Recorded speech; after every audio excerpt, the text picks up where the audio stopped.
Corinthians chapter 10, we'll be seeing from verse 3 up to verse 6 there. So just open that one. We'll go through as I take you through this session. Elder Nyarige ought to have been standing here, but I don't see him around, so I just standing in for him. The four hard choices that makes you happier in the long run. That is the morning man I want to share with you. After sin, Adam and Eve were taken out of the garden and they were told to work.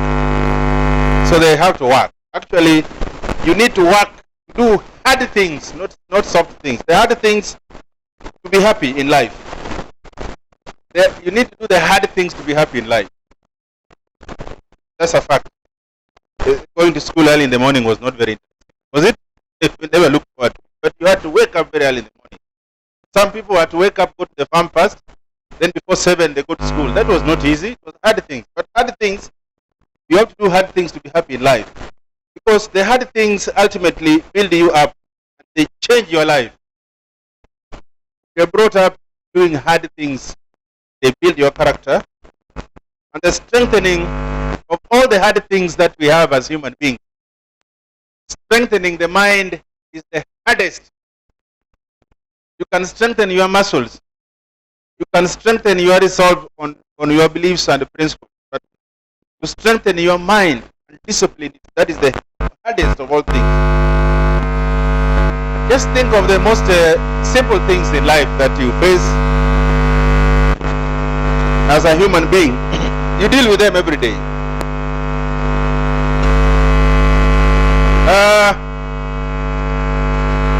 Focus. Think. I can see okay. Think of the simple things that you deal with in life on a daily basis. Just where you are. Can you look where I am? Focus. Can you look at what I'm saying? Just look at me and what I'm saying. It's not easy. Because even as I started saying, I think some are checking the lesson or moving away, or it is not easy to focus. Focusing is not easy. You will face it as we go through the Sabbath. You'll find yourself, the preacher is preaching, but you are thinking other things. The lesson is going on, but your mind is wandering, looking at who is that, what dress has he put on, many things come in. So focus is a very difficult thing for a human being. And also, what about exercise? Exercise is easy. No, it's not easy. If I could pick any of you and tell him to do some 10 press-ups now, will you manage? Mina, you can do 10 press-ups. but you ought to have been practicing. Small by small. That's when you can meet the challenge. One day we'll do it up here. Just pick any of you. And you do 10 press-ups. It's not easy. You have to practice. Avoiding chicken and chips. When you are hungry at lunchtime and you have the money to buy chicken and chips, is it easy? Sometimes it's not easy. When you see the fizzling and fried, and particularly KFC is already here in Ambalal, and you see and you have the money and wow, and you're very hungry. Easy? It is not easy to go to the healthy food and rush to chicken and chips. What about what else? What about this difficult word called procrastination? The difficult procrastination. Delaying to act tomorrow.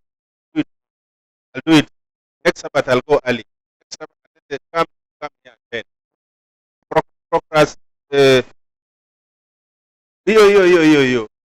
This is not easy. Even pronunciation itself is a challenge. To make a decision to come and act. Challenges. It is not easy. But what they are told, the morning manna that I've had, the more hard things that you do, better. Just like every muscle body, like I told you, what is the most difficult thing to do? Thinking is the most hardest job. But you have to do the hard job better. So just like every muscle in the body, might need exercise, then strength needs to work consistently to grow, develop over time. If you have yourself hundreds of ways in your mind, in practice, of course, you will crumble. Put yourself focus and listen to teachers. Even a small thing like anything, just will take up your mind from focus. If you not practice. But it doesn't have to be that way. You have a choice. You can choose and set the mind what you have the capacity to practice until you are able to control it properly. You can choose to be present when it will be easier just to let your mind wander around. You can choose to be present and listen to me when the next thing is to sit back and just relax, close your eyes and that's one. Another one, you can choose to do workout when it will be comfortable just to sleep. Wale wanaanzaga saa kumi, kuna wengine wanaanza saa kumi tembea nje, kimbia na stretch. You make choices. You put the alarm goes off, but then you won't press the alarm. Snoozing, yes. Snooze. After 5 minutes, snooze again. Snooze again. So that just wake up and move on. You can choose to create something special when you quicker to go for chicken and KFC. You can choose to make your own food, healthy food, and carry it in a back container and go with it to your place of work and enjoy it. That's a choice. You can also choose to walk to any food and just stuff your stomach. You can choose to invest yourself, develop the ability to act on the imagination that God gives you and move on. And just talk that talk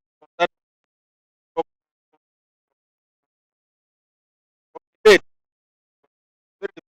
Like just keep on postponing. Yeah, make a choice act or postponing. So the morning manner, you can prove yourself today that you have it.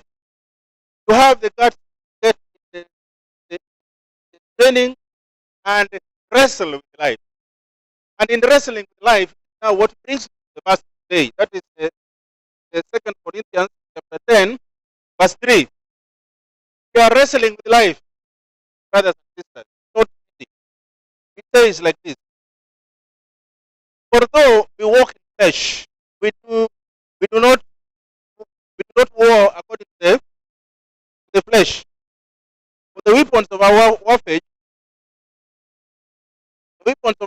are not carnal, but mighty in God for pulling down strongholds, casting down arguments, every high thing that exalts itself against the knowledge of God, bringing every thought into captivity to the obedience of Christ. That is wrestling with mind. It is a war. And being ready to punish all disobedience when your obedience is to punish all the disobedience when your obedience is what is fulfilled. Like I mentioned, those items that are not the same thing. It's not easy, but it takes daily practice. Also, when we pray, guard our mind, because that is the hardest thing for us. If you think I'm thinking, wait until you start the program today. Tell me, if your mind do not wander, go away. It is easy. Wait until you start the lesson this morning. You find yourself concentrating on either thinking of something else or focusing on the lesson. You think I'm not telling the truth, wait until the sermon time comes. Tell me, your mind never wandered elsewhere, away from the topic that we are on.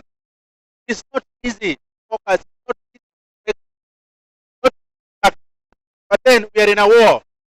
This is what Paul is talking about. War is won all at once. It comes and bringing in the power of the Holy Spirit will make it. When Christ comes and forms by the renewing of our mind, then you will see the joy of being able to control your mind. Because everything that all in the mind that directs you to what you are today, what you are yesterday before. So they accumulate and make who you are. The person, a lot of it, so powerful. The mind is that if it's well cushioned and trained, prepared, people are willing to pay even 10 million to have a piece of your mind for 20, 10 million, just to share for 10 minutes. But your mind is very powerful. So then, defining a value to a person, father, mother, child, God bless. Father, we thank you so much. We thank you for the gift of mind that you gave us. That is the mind that was disorganized when Adam and Eve were cheated. The mind came and took the same power that you give us. The mind keeps us in many ways. But this morning, you are reminding us that you, you can, we can be able to manage our mind. We can be able to focus, joy, fellowship with you, brother. Thank you for this revelation that with us as us living.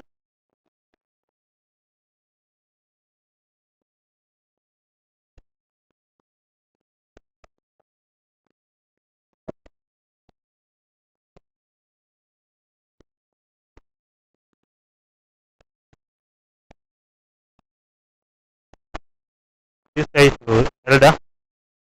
What do you say? Thank you. We are now welcoming our sister Marilyn to take us through mission reading. Mission reading is what many people are not listening to this one as well. So Elder has taught us focus. Let us now focus.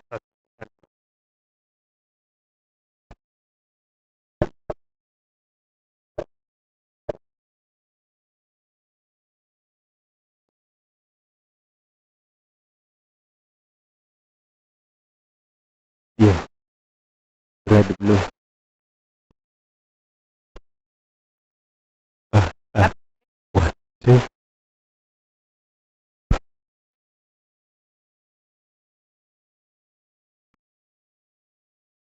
Yeah, 2, 2.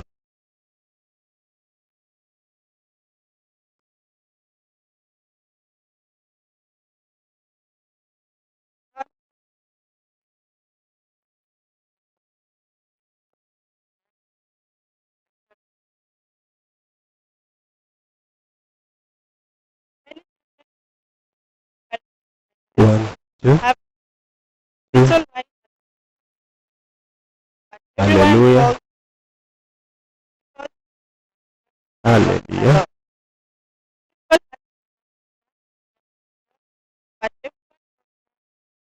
One, one, one, one. Yes.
The word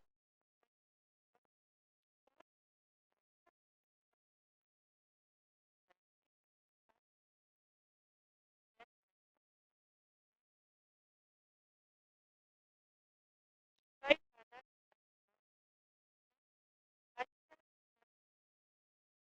but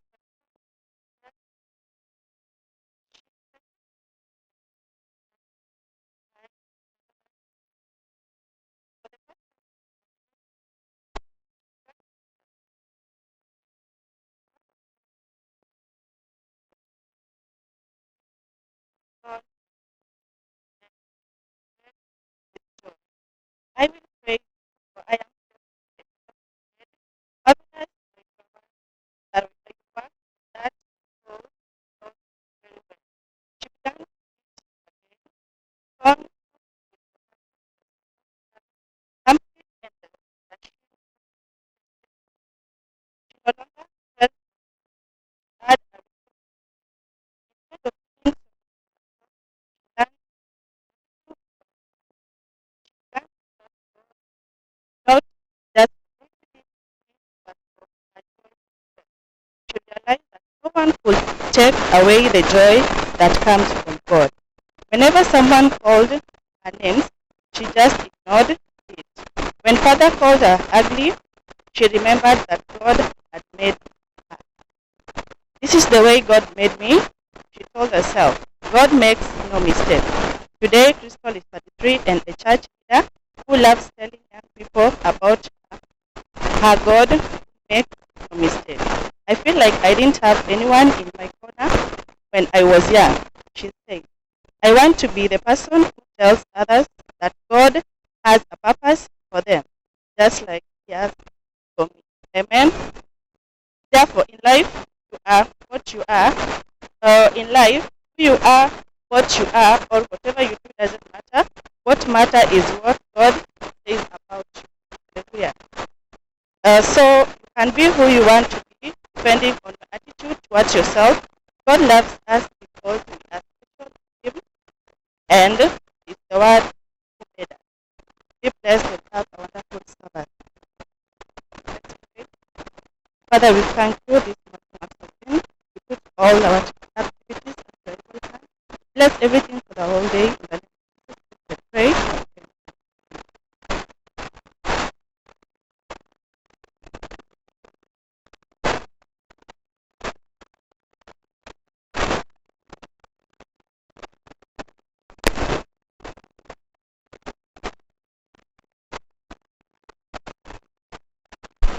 Thank you, my sister, for a wonderful mission reading, which is very much encouraging.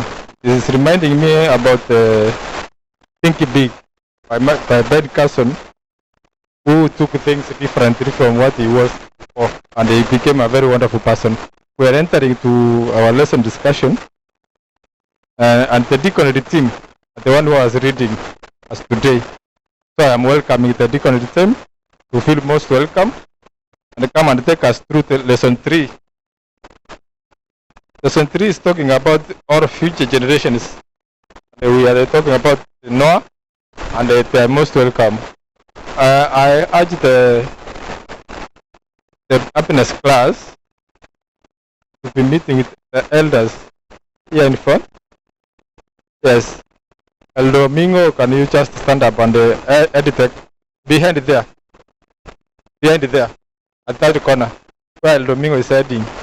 Happiness class, please. If you are not an happiness class, leave that area for happiness class, please. That corner, yeah. You can be almost welcome.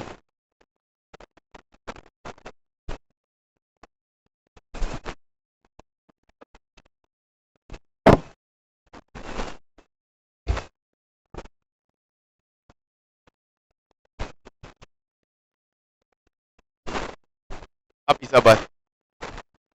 You so far. I wish you would move close so that we start. Are you okay where you are? So let's pray. So. Our kind and loving Father, we thank you this morning for having taken care of us.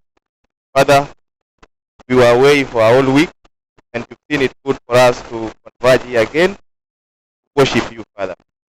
As we want to discuss your word, we kindly ask you to send the Holy Spirit to be in us and guide us accordingly, so that what we are meant to note this day, we can understand that.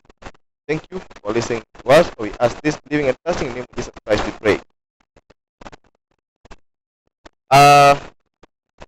Today's topic talks about all future generations. And I was just wondering, what kind of generation are we? Are we the future generation, or we are just the current generation? If any person, Elder Kabau is saying we are among the future generation. Thank you. Okire, you're saying?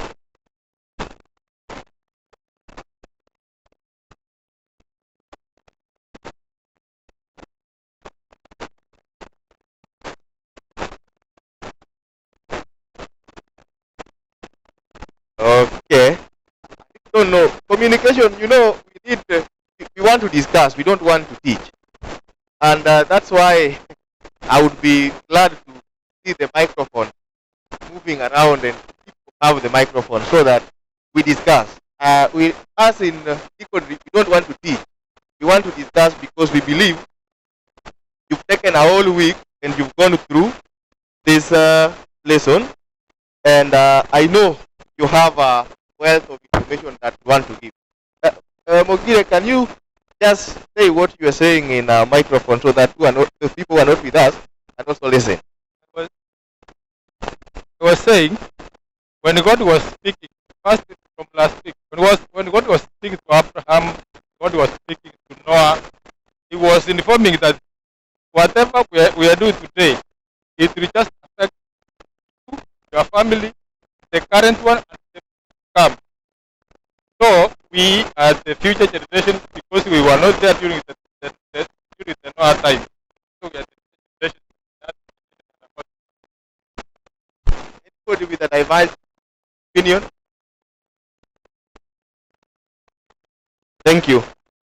Let me do an introduction to this lesson. First and foremost, we are talking about the future generation. The person we are given here, the key person that we are given here is called Noah. And if you read your lesson, you would know that there's something that happened during Noah's time. And God said that Noah was found to be what? To be a righteous man. To be blameless. Yes. Any guy who got a different word? Blameless in which term? And okay, blameless to the sense that he was not seen to be a sinner. That's true. So, and during that time, it said that like what we have today, the coronavirus really brought the world to a standstill. Are you aware of that? And there are so many things that happened during that time. So many people have lost their job. So many things have happened. Economies have fallen. But during Noah's time, it was worse than what we are seeing now. That's true. So they are saying during Noah's time, people decided to go and do their own things. And what was happening during this time is people decided to neglect God's command. And when this happened, God saw one person called Noah, and they instructed Noah, and again Noah worshipped and preached for how many years? How many years? Guys, I'm not teaching, we are discussing. Around 120 years, they were doing what? He was just preaching, and when Noah was building the ark, was it only Noah? How many people do you think came close to Noah when they were giving hands to build this ark? How many do you think there were? Thank you. There were so many people. But how many people made it to the ark? How many people made it to the ark? Noah, only Noah's family. What do you think happened to the other people? Yes, that is the nature of sin. What am I trying to say? Is why do you think sin multiplies very fast? Because when God created the world was blameless, the world was good, and even God pronounced it very good. But when you look at what we have today, is a world full of sin. And one characteristic that we have about sin, it multiplies very fast. Our key text today comes from the book of Genesis 6 verse 8, and it reads, "But Noah found grace in the eyes of who? Of God." So the key thing that we need to understand in today's lesson is what is grace and how do we get grace. You must leave this house knowing that what is grace. Then you need to know what is sin and the principle of sin. Then you need to know about man Noah and understand how was Noah. Then get to know about the covenant with Noah. Then the signs of the rainbow, because that also was a very key thing in our lesson. And only Noah was done what? Was left. Only Noah was left. And when we will be talking about only Noah was left, I want you to stand in Noah's shoes and be the Noah, and then we will say only Ibrahim, my brother Ibrahim, only Ibrahim, or I will be saying only Calvin, only Robert, who is standing here, only Wycliffe, only Mrs. O'Willy was done what? Was left. So you will leave this place looking at yourself, because Noah did his part and is just an example, and now we are using Noah to reflect, and we want to be the Noah of the current day. Let me introduce our panelists that we have today, and I'm happy that the panelists are called deacons, and this is a deaconry team. In my far right, we have Brother Rogers, followed by Mrs. Christine Rono, and we also have Brother Dualo. These are people who are well read. We are missing Sister Wincy, who was supposed also to be with us. We decided to have 2 gentlemen and 2 ladies, but I think Wincy is a little bit late. I will step in for Wincy until she comes. If she comes in time, I will bring her in front. Meantime, feel free to discuss, because we are not going to tease. Welcome for today's Sabbath group.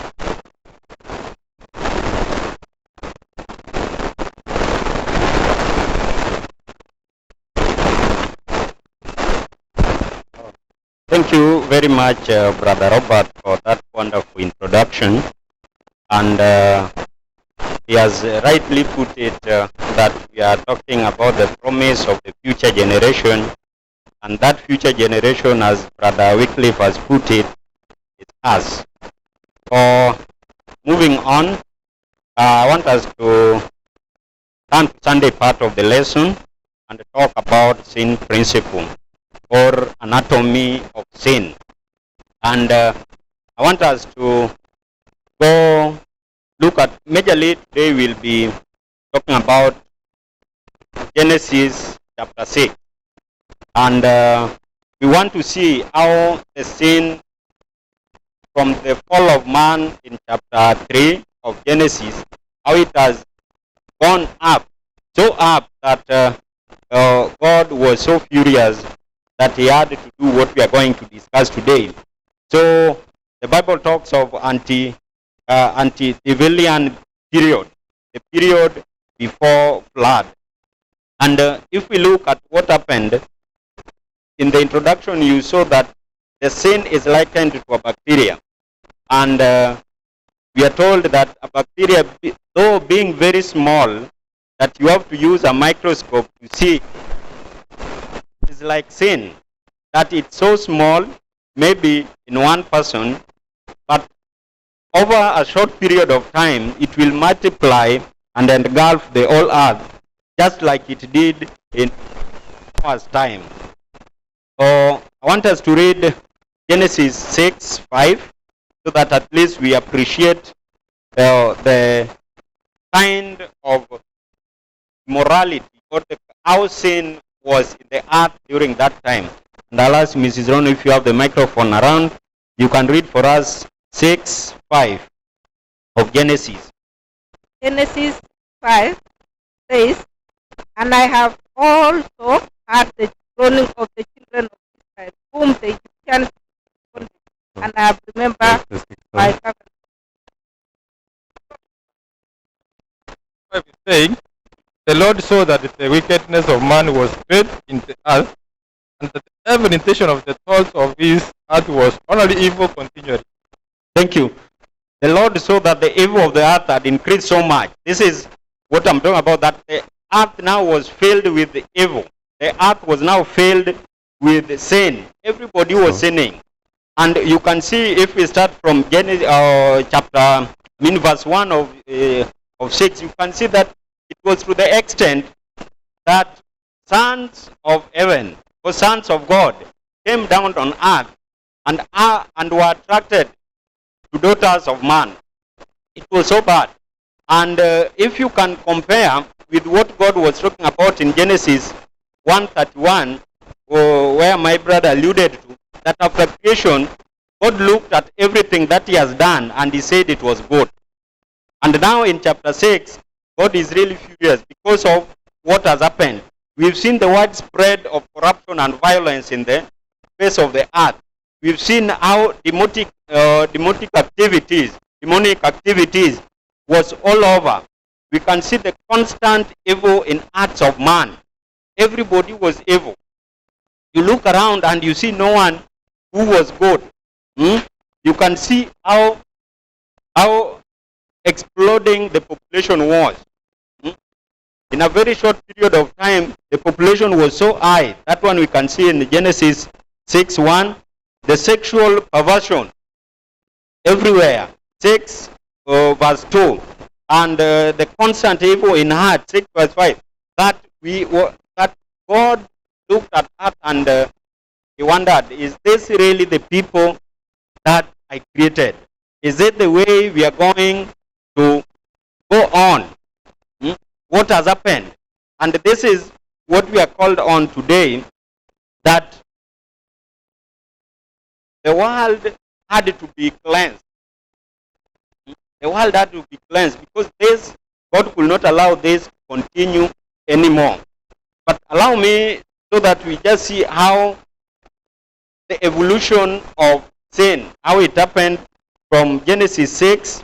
Maybe we'll read a few of them. Genesis 3 verse 6. That's the first sin. Genesis 3 verse 6. Madam Christine. 3:6.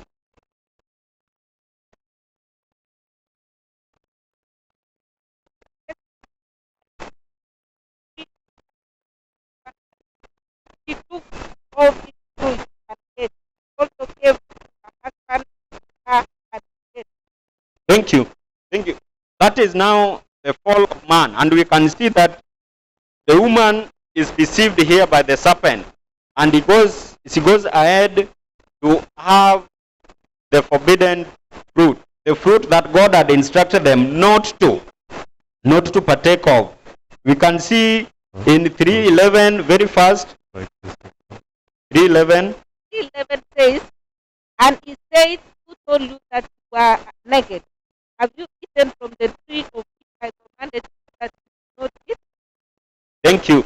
You can see also there, 3:11. Now, after they have ate the fruit, they have now realized that they are naked. And God is asking them a very interesting question. Who has told you that you are naked? Meaning, God has realized that they have gone against his orders of not taking of not partaking of the fruit that he had told them. And we can see in 4:5 now where Cain and Abel is now offering the sacrifice to God. And we can see that Cain is offering whatever is offering. Who killed the other? Who killed the other? Who was killed by who? Cain killed Abel. So Cain offered farm produce sacrifice. And this did not please God. From here we can see that God, there's a way we have to serve God. Meaning God describes how we serve Him. We cannot decide that me I'll serve God this way. You cannot decide that my Sabbath will be on that day. No, it is God who decides how we serve Him. And after He has designed that today is the seventh day, the day that I've blessed, the day that you people will worship me, you can't come up with your day and think that God will be happy about it. We can see in 4:8 the deceit in heart. The deceit in heart. How now Cain lured Abel. God that now let us go take a stroll. Yet inside his heart, he was cheating his brother so that they can go where they are secluded so that he can commit murder. The murder is also sin that has now come into the earth. We can also see in 4:19, maybe let us read 4:19, Genesis. 4:19, the Lamech name of one father and the name of the was. Thank you. Polygamy is introduced. When God created man and woman, it was one man, one woman. God gave Adam Eve, and God gave Eve Adam. So it was one man, one woman. But what is happening here? Now the evil that is in the heart of man has made them even to introduce polygamy. And this does not please God. We can go ahead and see that Lamech in 4:25 is also committing murder. Now the second murder. And we can go on to 6:2. We see lust in the sons of man, or in the sons of God, where they can now come from heaven and come to earth and be attracted to daughters of man. Then the peak of it, the immorality, the widespread immorality in the face of the earth, in the way where we have read 6:5 up to 6:11. This is what now did not please God. And God had to do something to stop it. Because if things were to be left the way they were going, the sin was spreading to every corner, then the intention of God, where man was to serve Him, where man was to be His creation, the adorable creation of God, he was now losing track. And he had to bring everything on course. And he looked around and he saw one person that our brother described as righteous, blameless, and he walked with God. And this man was Noah, and he was the one who was to save. So as I live, if sin is left unchecked, it will multiply, because to satisfy sin is very difficult. Even in our own lives, what we need to do is we have to check each and every step we take. If we don't check, then maybe we are sliding off the track. We are sliding off the track. And what will happen is that now that sin cannot be satisfied, it will lead to ruin and certainly to death. Nothing else can come out of sin. If there's any comment or question from the members, this is the time. Thank you. Yes, Brother Victor. Thank you for the permission. Thank you, because you have went answered some questions which were ringing on my head. And I even wanted to ask, when you read from the beginning of the Genesis 6, you see how the generation, how people are multiplying on the earth. And the question we usually ask, who are these sons of God that they show the daughters of man? Many people try to ask this question. And this is why I was basing my argument. But there is another question I was asking, because we are basing our argument on Noah, whether those days was the rain raining? How did the people use it to do? Okay, to be very brief, is that the generation of Cain was cast. And this is where we get the daughters of man. And we have another generation of the other side, because people tended to be confused whether who are these sons of man who went to be daughters of man. The scene is now moving very fast. Okay, when the people were told that it will rain, that the flood is coming, they never believed, because during those days there was no rain. And the things, I don't know what, in our home, when I was waking up in the morning, you see grass, you find it was having a lot of water. So it was coming from down. So people, when who are told that the flood will come, they never believed that, because I've never seen rain. So again, you see people who are living for so long, many years, and the multiplication was high, and the sin, the writer was saying about the one that you have described, that which is multiplying very fast and it becomes billions. So sin was multiplying very fast on earth to the extent that God felt sorry for the generations that He created. And we find that the sin made even the animals and other things that God had created perish. This is now the result of sin. Thank you.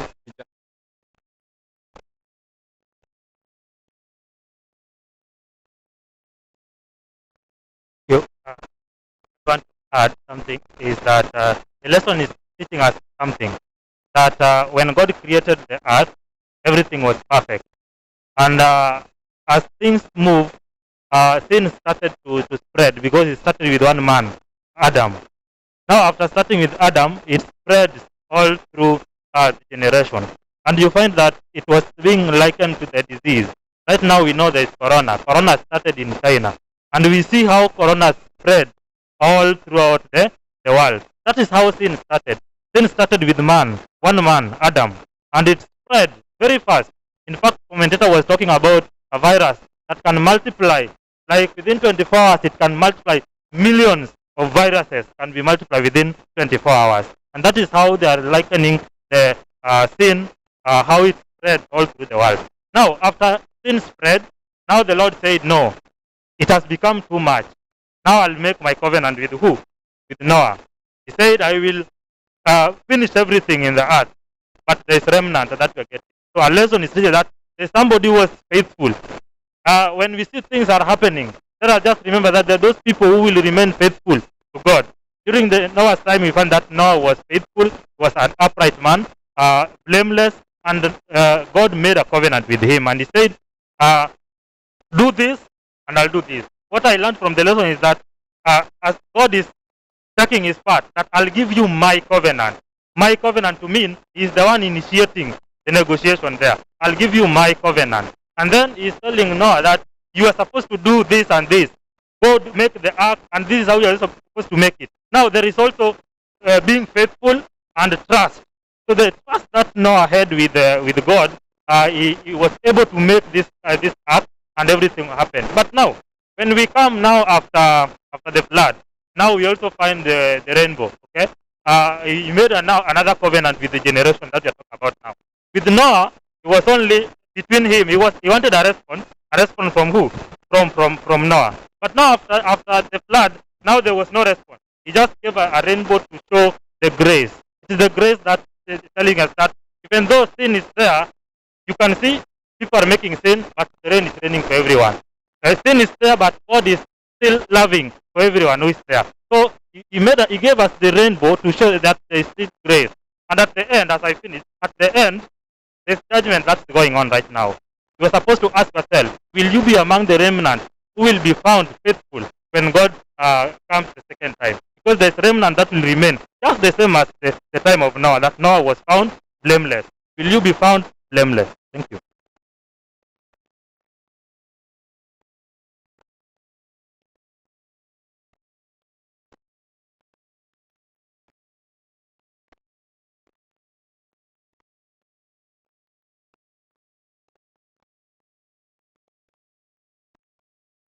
Happy Sabbath.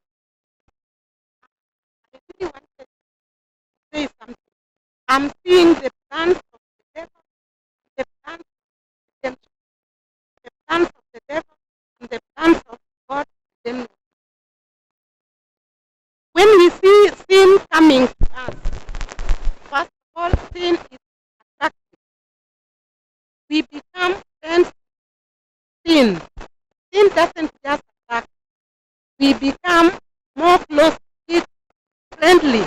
And then after that, sin will put us in a corner, and then now we will start blame games. Blame games. Who has done it? Who has put me here? After that, the same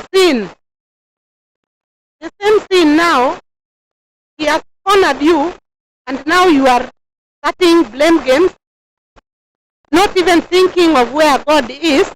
The same sin now will start tuning, and then death comes. Before death comes,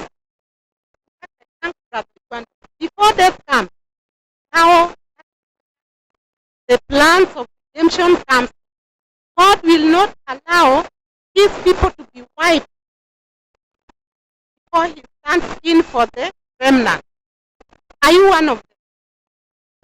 Are you one of them? Look at these plans of the devil and plans of redemption. When death now comes in, even as now, God will stand firm for his remnant. How are you prepared? How? How are you prepared for this days that is about all of us? Thank you so much. Thank you. Just to add on what Mrs. Williams said, Romans 6:16 says,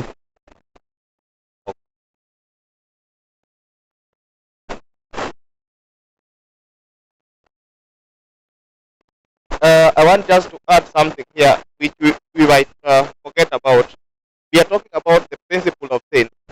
When we talk about the principle of sin, we really need to understand what is the key thing that we are learning from all the text we are reading. There's one thing that is coming out, that one principle of sin, it multiplies very fast. That one is one. Second, those people who are sinning do not want to take responsibility. That is very key. They do not want to do what? To take, like you've done something and you are like, is it really me? Is it really me who has done this? Like you can even see that when Adam and Eve have eaten the fruit, nobody was saying that, yes, I'm the one who has done what? I've eaten fruit and I've done this sin. All was, you find that you do something, when you are asked, you are saying, no, not me, maybe Elder Kamau made me do this. So this is a major principle of what? Of sin. So we really need, as Christians, if you've done something, own up to that. Say, yes, I've done this. When you own up, it's easy for you to do what? To ask for forgiveness. That is now how you are receiving grace. You cannot receive grace before you do what? You own up. You own up, then you ask for forgiveness, and you are going to be forgiven. That is the thing that I was seeing we are going to leave out. Thank you. Was serious.